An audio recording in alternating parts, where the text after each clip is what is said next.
दहेज का भूख। नमस्कार दोस्तों, आज का वीडियो है दहेज का भूख। आज हम इस वीडियो में जानेंगे कि इंसान दहेज के लिए क्या क्या कर सकता है। एक अच्छी से अच्छी कन्या को, अपनी बहू को दहेज के लिए कितना परेशान करता है, आइए इस कहानी के माध्यम से जानते हैं।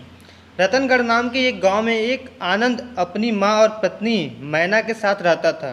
मैना देखने में बहुत खूबसूरत और व्यवहार कुशल थी, लेकिन वह अपने साथ कुछ खास दहेज लेकर नहीं आई, इसलिए आनंद की माँ उसे पसंद नहीं करती थी। एक दिन आनंद की माँ आनंद से बोलती है, बेटा मैं सोच रहा हूँ तुम्हारा दूसरा लगन करा दूँ। तब आनंद बोला, क्यों माँ, मैना सुंदर तो है, कुशल भी है, साथ ही समझदार भी है। तब उसकी माँ बोली, उसकी बुद्धि का मुझे अचार डालना है क्या? दो चार बर्तन को छोड़ दो तो मायके से एक ढेला भी नहीं लाई है। तब आनंद बोला, माँ हमें किस चीज़ की कमी है, भगवान की दया से सब कुछ तो है। तब उसकी माँ बोली, समाज में रुतबा भी होना चाहिए ना। भगवती की बेटी की दुल्हन छोटी हाथी भरकर बर्तन, हांडे और लाखों के जेवर लाई है, और साथ में बहुत देखने में ठीक ठाक है। तब आनंद बोला, माँ पर अब तो मैना ही आपकी बहू है। तब उसकी माँ बोली, नहीं नहीं, मैं तो दूसरी बहू लाऊंगी। तब आनंद बोला, माँ अब राजा महाराजा वाला समय गया, मतलब एक बीबी के होते यदि मैंने दूसरी शादी की तो मेरे साथ साथ तुम्हें भी चक्की पीसनी पड़ेगी जेल में। तब उसकी माँ बोली, अगर मैं पहले ही उसे भगा दूँ तो?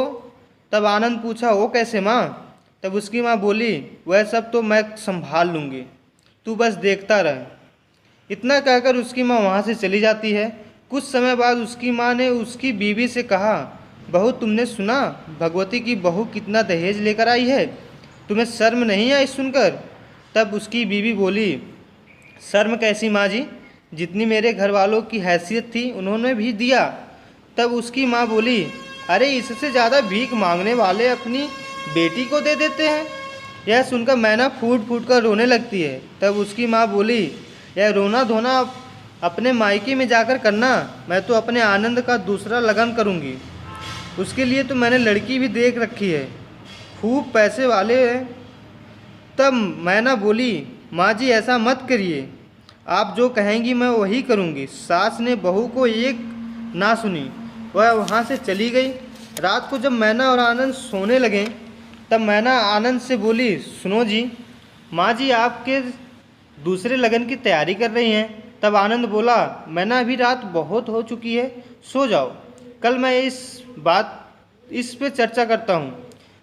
तब मैना बोले, ठीक है जी, पर मैं कहीं नहीं जाने वाली, पहले ही बता दे रही हूँ। तब आनंद बोला, ठीक है मैना रानी। सुबह होते ही आनंद अपने माँ के पास जाता है, बोलता है, माँ मैना बहुत ही अच्छी लड़की है और ईमानदार भी और समझदार भी है, क्यों आप दूसरे लगन के चक्कर में पड़ी हैं? तब उसकी माँ बोली, ऐसी कौन सी बुद्धिमानी तुमने देख गई जो मुझे ना दिखी? तब आनंद बोला, माँ आप जैसे चाहे ना वैसे पता लगा सकती हैं। तब आनंद की माँ बोली, अच्छा ठीक है, तब तक तू उससे कुछ नहीं कहेगा।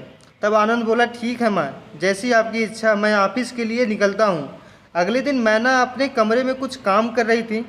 तब उसकी सास आवाज़ लगाई, मैना मैना कहाँ मर गई?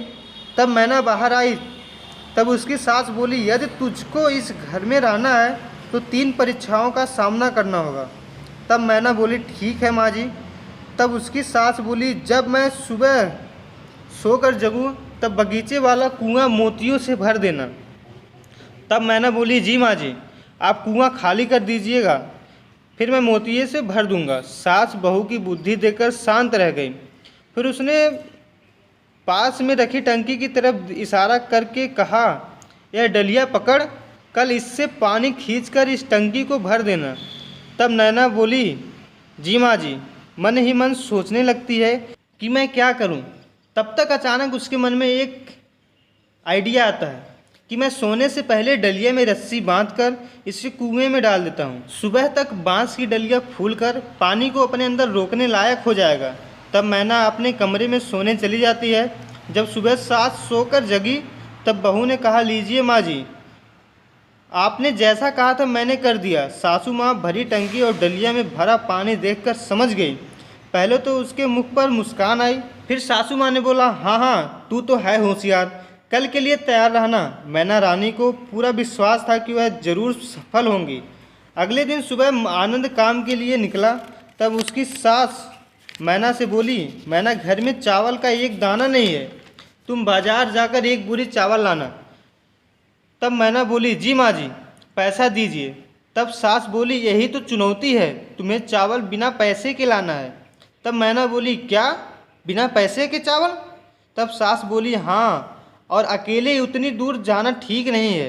ऐसा करो, तुम अपने साथ यह नील गाय लेकर जाओ, और हाँ, नील गाय बेचकर मत आना, नहीं तो मैं घर में पैर नहीं रखने दूंगी।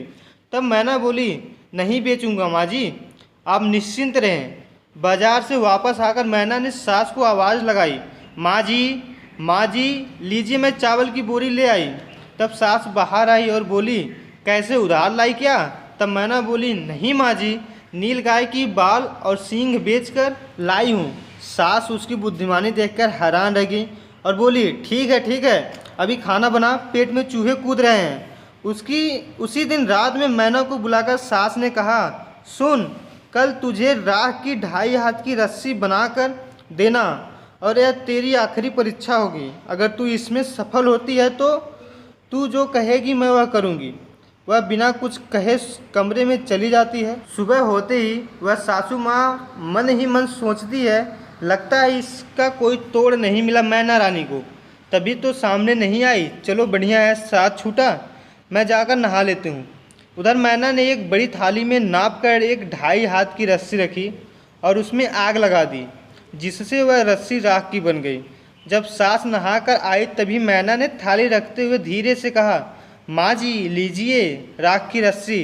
सास ने परात की तरफ देखा और मैना को गले लगाकर बोला, तू तो सच में विद्वान है, मेरे आनंद के लिए तुझसे अच्छी दुल्हन तो हो ही नहीं सकती। इस कहानी से हमें यही शिक्षा मिलती है कि हमें दहेज का लालच कभी नहीं करना चाहिए। अपनी बहू को, अपनी पत्नी को परखना चाहिए, वो समझदार कितनी है, किस काबिल है, उसके उस हिसाब से रहना चाहिए। धन्यवाद।